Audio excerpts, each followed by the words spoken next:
Sneakers and Cleats, the podcast. Welcome back to the Sneakers and Cleats podcast. This is Thursday, June 13th, episode 109. Don Harris alongside me, Matt Roy. Don, how are you today? Freezing. It gets colder in here every day. It's fine. You have a blanket on today. That's nice. I am. I've figured it out. I got my pillow. I've got my blanket. I am prepared. You're not wearing your pullover, your quarter zip like you usually do, though. Well, it's summertime. It's 108 with the heat index outside, so you got to dress for outside, and then you come into this place. It's a meat locker. Everywhere else except for this room that we're in right now. Yeah. So we're going to cover the Spurs. We're going to cover Caitlin Clark. We're going to cover the NBA Finals. And alongside, we have a very special guest today. Yeah. And she has a lot of titles, so I'm going to run through them really quick. She's doing a lot of things. She is the host of the show Run It Back on FanDuel TV. She's the co-host of Beadle and Decker Monday through Friday on Mad Dog Sports Radio and the co-host of Over the Top podcast with David Rosenberg. She is formerly of ESPN and NBC. She's a Boerne grad, a UTSA grad. She is Michelle Beadle.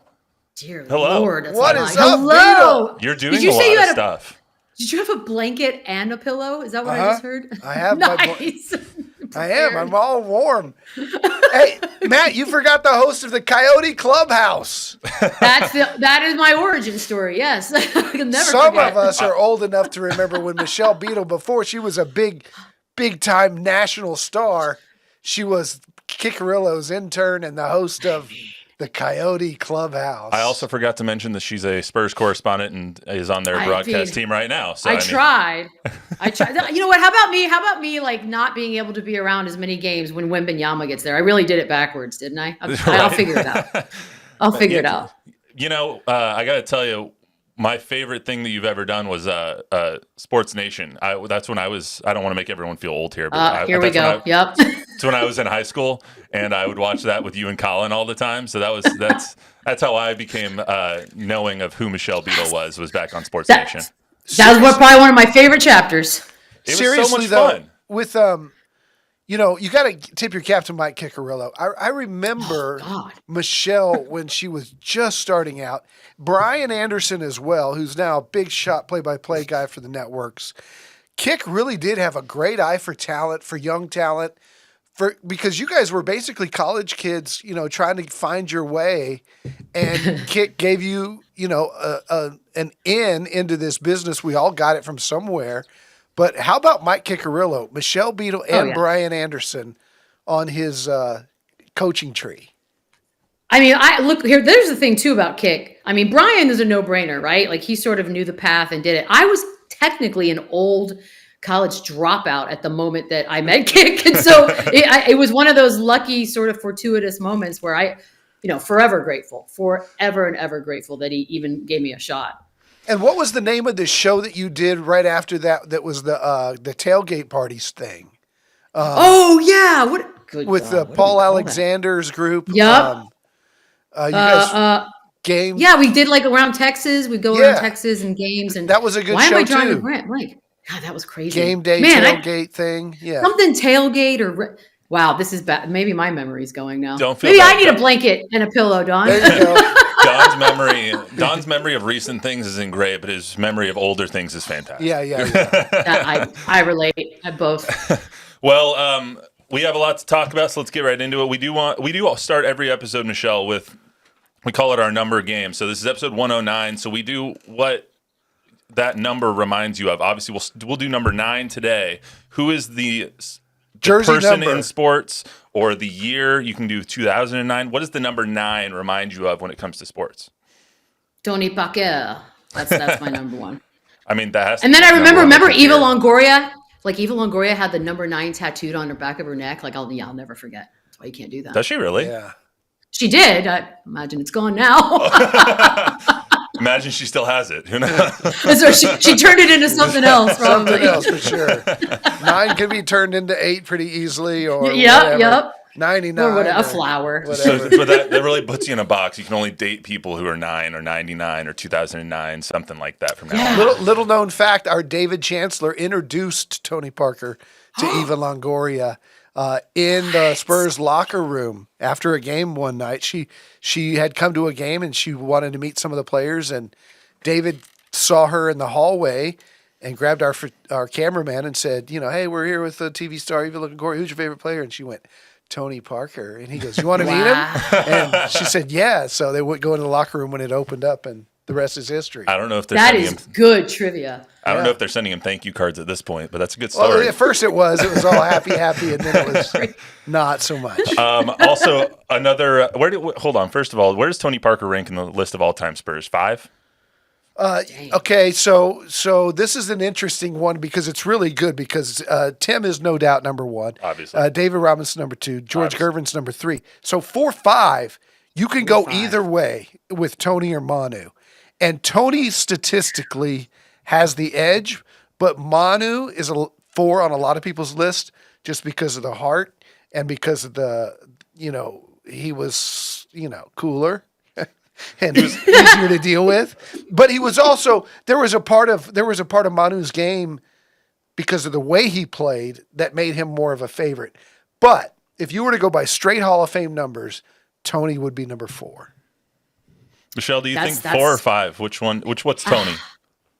Like I loved Tony, although I'm seeing all these points, but Manu is, Manu just came, he was older when he came in. He sort of had his entire life before he got to us. I mean, as an NBA family. And honestly, it's funny. Somebody was just having this conversation the other day. They were reminiscing about back in the day, like the Dirk days when everybody described all the Euro players as soft, this, that, and the other.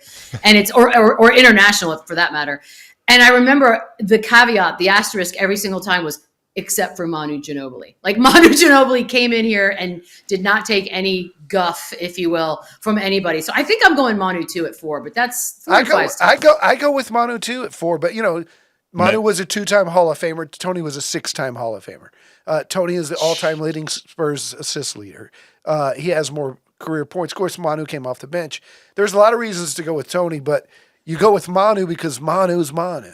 I think that's fair. Manu's Manu. Also number 9, if anybody else in Texas, Tony Romo, number 9, the 3rd best. Tommy Kramer. I would say the 3rd best Cowboys quarterback of all time. Dak's getting there, but I mean, statistically at least. It's not Is like he going to be there much longer, or what? It's not like you have a lot of playoff success to compare between the two of them. So no, not at all. I also put down, because I'm a Red Sox fan, I put down Ted Williams. I think of him as well. But anyway. Okay, that's fair. Ted Williams, the best, one of the best players to never win a ring in the history of baseball. But let's get to some Spurs. Let's get to some Spurs action here. So, Michelle, the Wembanyama of it all has thrown everyone's take about the Spurs offseason into a tizzy, for lack of a better term, just because people are wondering, are they going to compete now? Are they going to speed up the timeline? Who are they going to put around him? All that stuff. When you just look back at this season of the Spurs basketball and of Wembanyama, what was your main takeaway, or what were your main takeaways from the Spurs season as a whole before we get into this offseason?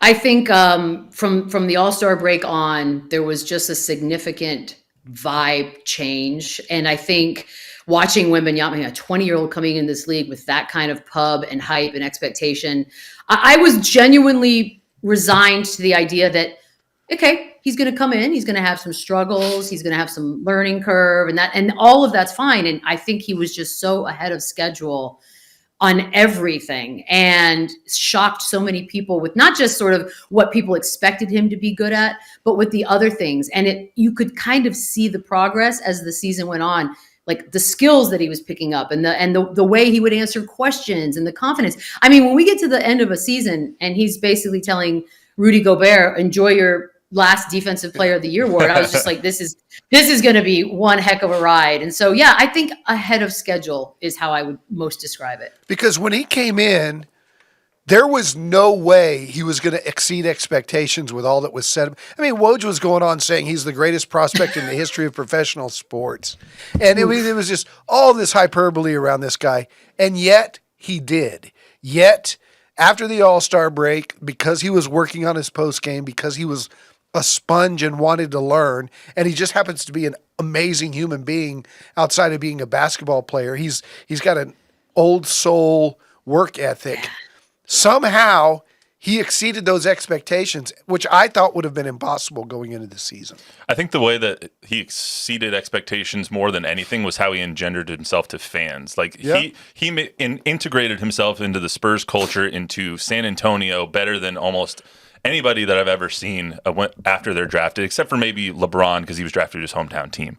But yeah, that doesn't count. That doesn't count. Exactly. It's not like France drafted Wemby. All right. So, yeah. So when you look at this offseason, Michelle, obviously they're connected. The Spurs are connected to almost every free agent that's out there. Trae Young, Lauri Markkanen, Darius Garland, people that are rumored to be wanting to be traded, people that are like basically anything that is possibly being moved this offseason is being linked to the Spurs. Do you think that's solely based on how good Victor was this year or based on actual rumors or things that people are hearing? I think it's probably a little bit of both. I mean, the Trae Young ones, that's got to be, that's almost all season, I feel like. That has been a rumor that's just lingered like a cloud. But the Lauri Markkanen of it all, the idea of bringing in a scorer, it's exciting. What's crazy to me or what I think the hard part of the job that Brian Wright and company's got to do is you don't want to go too fast and you don't want to bring in too much of a seasoned veteran that you don't get to grow the team together. But at the same time, what might have been a more slowed down, slower paced building process, I have to believe that they're going to speed that up a little bit because of how ready Wemby looks. And you don't want, I'm not saying you're going to waste the years. The kid's 20. All things going well, he's got a good 10, 12, 13 years if he wants to keep playing. And hopefully they're all in Spurs. But yeah, I think it's funny to go from San Antonio where for years now, it's sort of been a bit of a drought and maybe not a destination. And all of a sudden players around the league have to take a real long look at playing in San Antonio, because if you attach yourself to Wembanyama early on and you can ride that journey, like who knows, sky's the limit. So I'm excited to see which veterans out there all of a sudden have opened their minds to possibly, move into South Texas. Yeah, and it doesn't seem to be a great summer for that veteran group. I mean, you hear Darius Garland and names like that, but I think they've got I think you're right on in that it's somewhere in between. It's not, going where, the ESPN talking heads this summer are talking about Victor Wembanyama wants to win now, and so they have to speed this up and they have to make these moves this offseason. I don't think they're going to do that. They have all those picks from Atlanta, unprotected first rounders coming from Atlanta next year and in 27. You do not want to sacrifice those picks because you might get a really, really good player there. And so I don't think they trade those picks. But I do think they're looking to see who's going to be available next summer. Jason Tatum's gonna become a free agent. There's going to be bigger names than Darius Garland. And so while I do think they might make a move with their 4 and 8th pick this year, they might pick up a Tyus Jones, or they might pick up a good veteran scorer here or there, or a big guy. I don't think they leverage at everything and put together that 5 number ones, Keldon Johnson and Devin Vassell for Kevin Durant or whatever it is. Yeah, no, but they're not going to do that. Definitely not Kevin, but maybe someone else. But where I stand with it is like you have all these assets. You can't use all of these picks that you have. So you need to make some moves at some point. Boston had the same thing a little while ago when they traded Paul Pierce and Kevin Garnett and everybody, and they got this treasure trove of picks, and Danny Ainge just sat on them.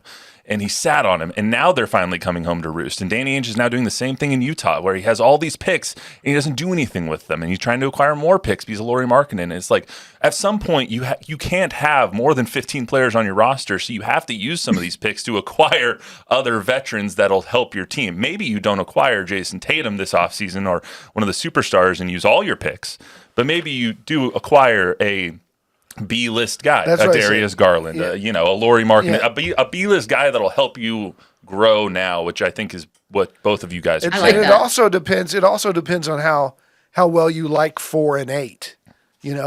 Like true. Who's there? Like, do they get the 2 guys they really want, or do those 2 guys go at number 2 and number 3, and they really don't love 4 and 8? But if you love 4 and 8 and you think you have good players, then the Malachi Branhams of the world, the Blake Westleys of the world, kind of fall off. You don't renew those guys when it comes time to extend them, and you just go with the young guy, because you may have a guy at 4-8 this year that ends up being better than Devin Vassell. That might be your second best player.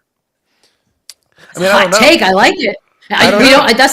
This draft is weird. I mean, there's just so many unknowns and hopes and dreams. But in my years, I've learned to sort of trust them. In the talent scouting pool, and so I continue to just ride that trust wave. And maybe there's someone out there we have no idea about that will, the next Tony Parker that will just be like, who's this? Next thing you know, he's in the Hall of Fame. That's best case scenario. That's what you hope for, and it happens from time to time.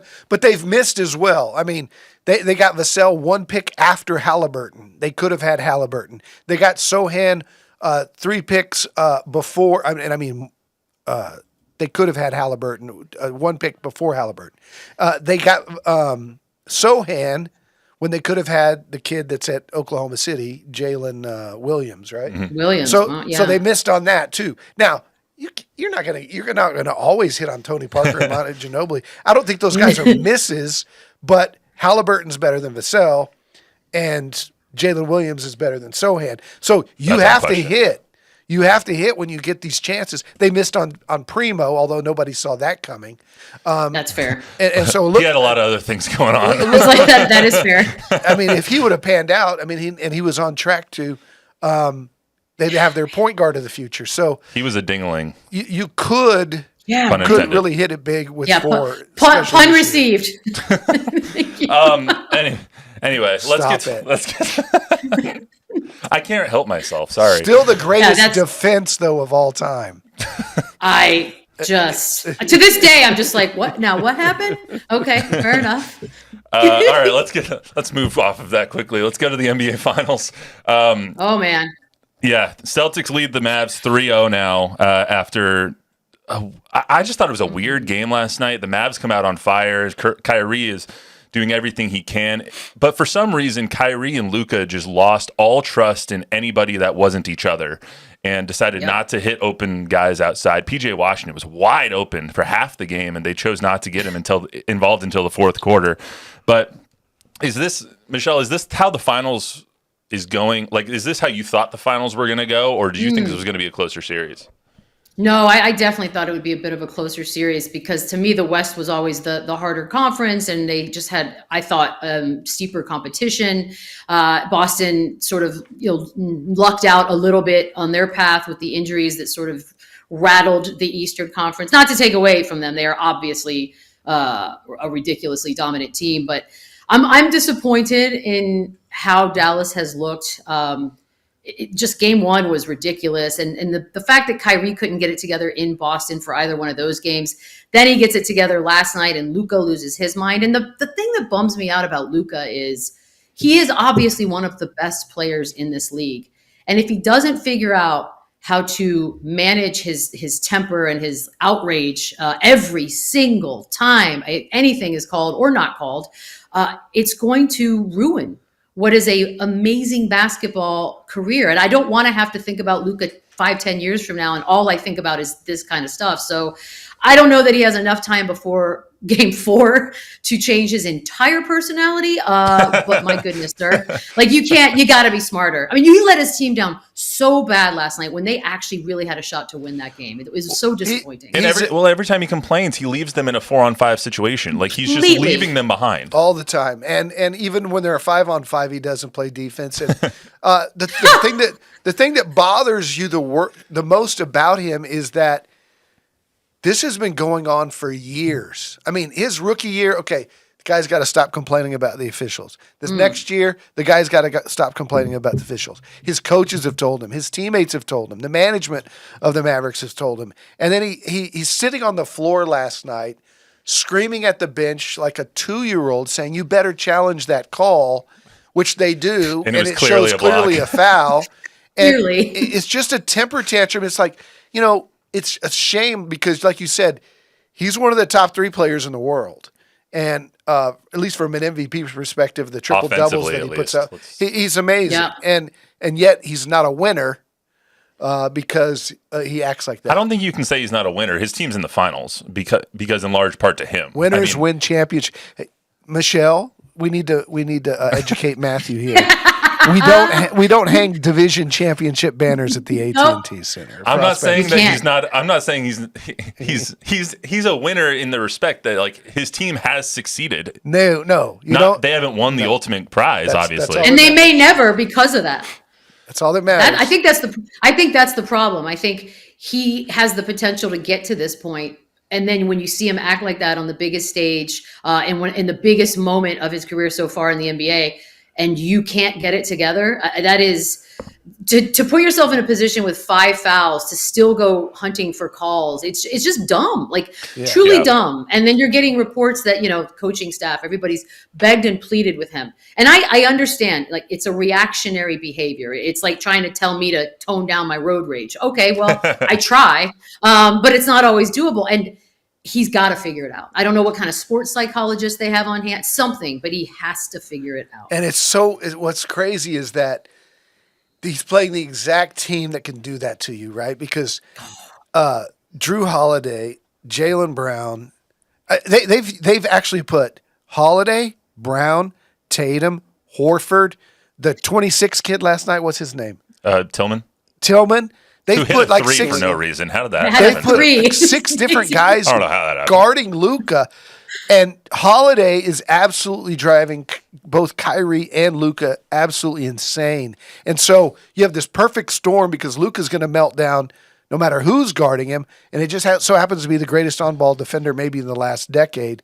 And so it's creating so much frustration for them. Drew Holiday would be my MVP if I had a vote. I would vote for Drew Holiday as the Finals MVP. I would. Jaylen Brown's going to win it. Jaylen Brown's going to win it. Yeah, Jaylen Brown's going to win. I think he's like minus 340 last time I checked. Like he's going to win unless Jason Tatum pulls them out of the depths of a loss in Game 4. But that ain't happening. No, I don't think so either. But to me, if I was a Mavs fan, the part that would be so infuriating to me last night, but take away the first 3 quarters when they wouldn't pass PJ Washington the ball.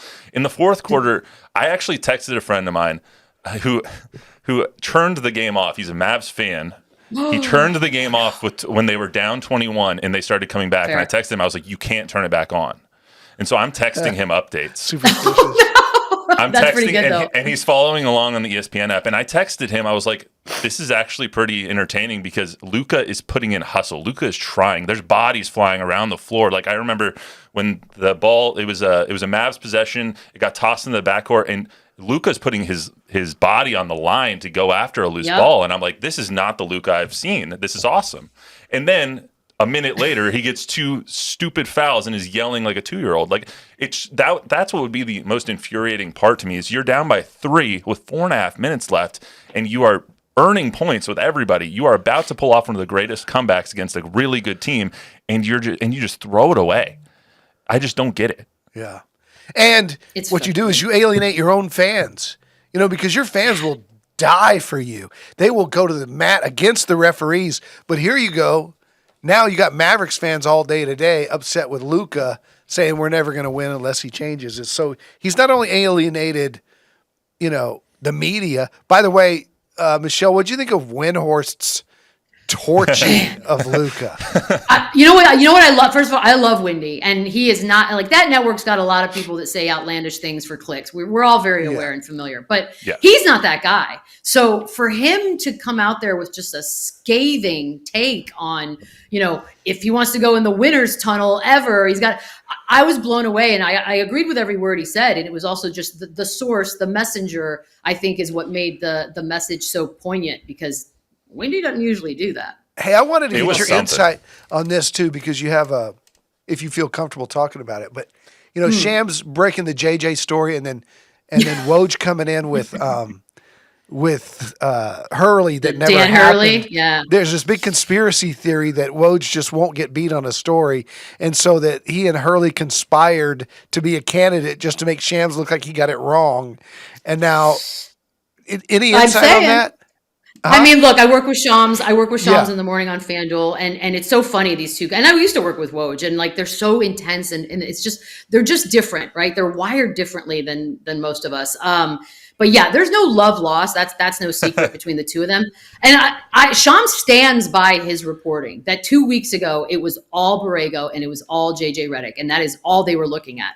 So I have to lean towards Shams because the Dan Hurley of it all seemed to be completely out of nowhere. It certainly resulted in a better deal for him at UConn that I honestly don't believe he ever intended to leave in the first place. And Woj does have, the optics aren't great. He has a close relationship with the entire Hurley family. So True that. Did he write a book on the Hurleys? Yeah. A whole book. And by the way, it's funny because it's always behind him when he does his hits. But yeah, the drama behind the scenes it's insane to me. It's all about scoops, guys. All about the scoop.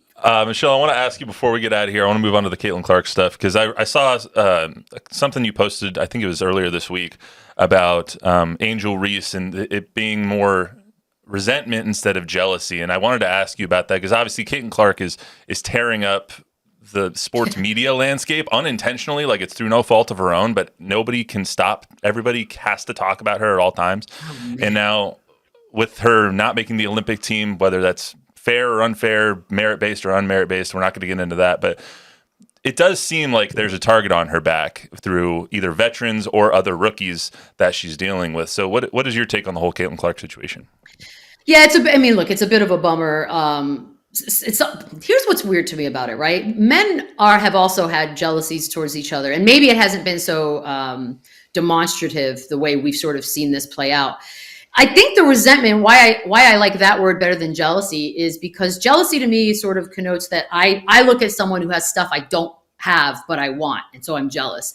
And resentment, I think they look at her like they're just as good. I mean, Angel Reese looks at Caitlin Clark and thinks I'm just as good as her, but then not getting the kind of coverage. So there's a resentment involved. And look, whether she should have been on the Olympic team or not, to me, it didn't matter. They made their decision. That was the team they wanted. It wouldn't be shocking if, a year from now, we find out that 6 players on the Olympic team were like, we'd rather not have her here. Michael Jordan did it. I don't see why they couldn't do it.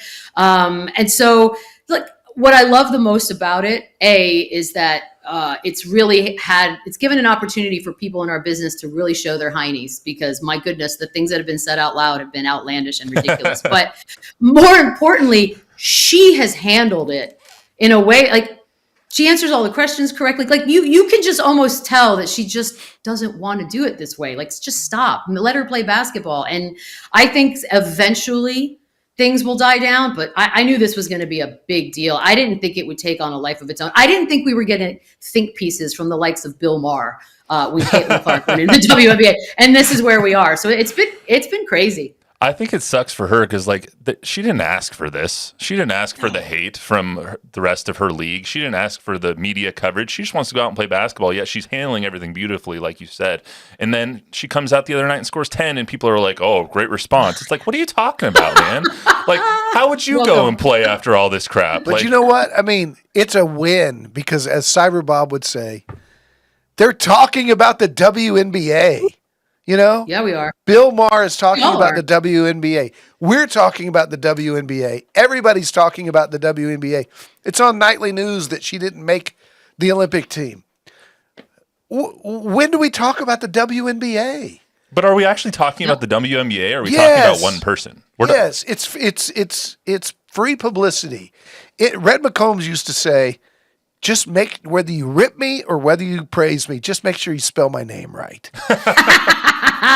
Well said. No, you know what? And I do think it's bringing, look, I full disclosure, I never watched the WNBA. I'm a horrible feminist in that regard, as Bill Burr would say. But because of this, I've sort of started to walk over into that pool and started following different teams and different players. And I'm like, look, if there are several people like me that have kind of taken that journey because Caitlin Clark pushed us there, then yeah, I'm with Don. Like, we are talking about it, and eventually the basketball will speak for itself because there are fun teams to watch in that league, and I think people just have to maybe start watching a little bit more rather than reacting. Yeah, and I think all of us, even you guys work at FanDuel TV. You probably have the scores and everything on the ticker, the odds of all the games. And that wasn't even a focus. Like, I would be willing to bet, pun intended, that FanDuel has placed and taken more handle and more number of tickets this year than they have in any other year the WNBA. I'm sure. Yeah. Has to be. Yeah, 100%.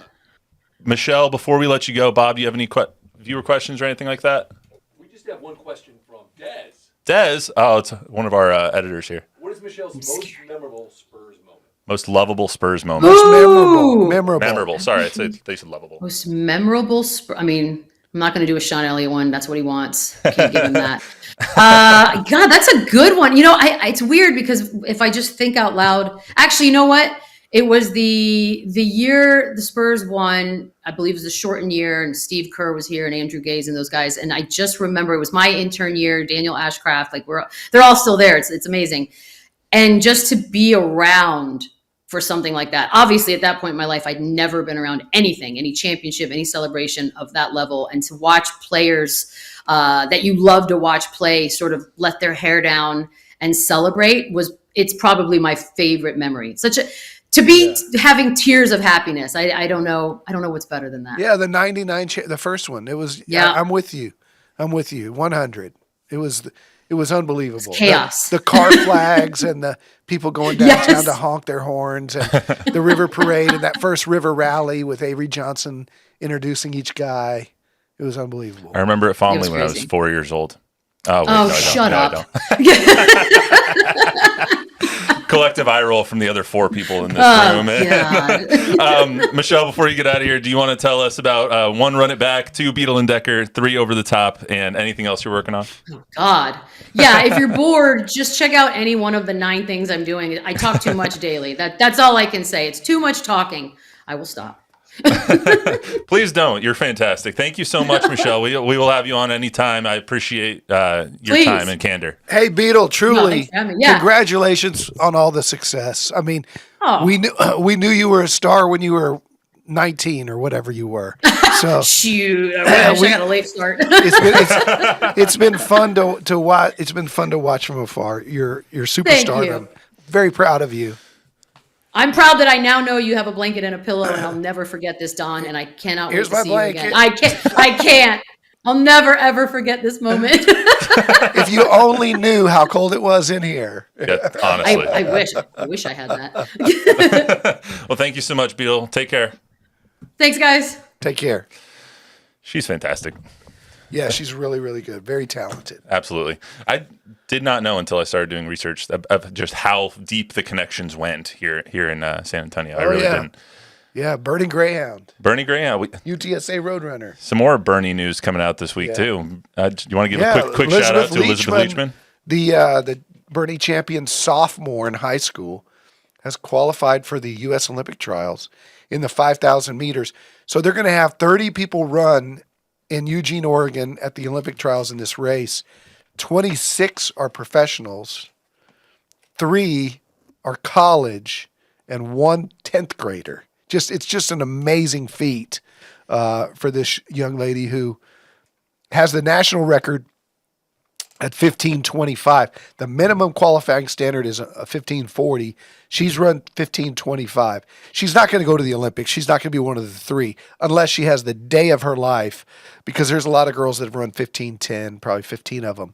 So, but to be included in this field as a 10th grader is historic. Absolutely. Yeah. Absolutely. Bob, anything before we get out of here? That's good. All right.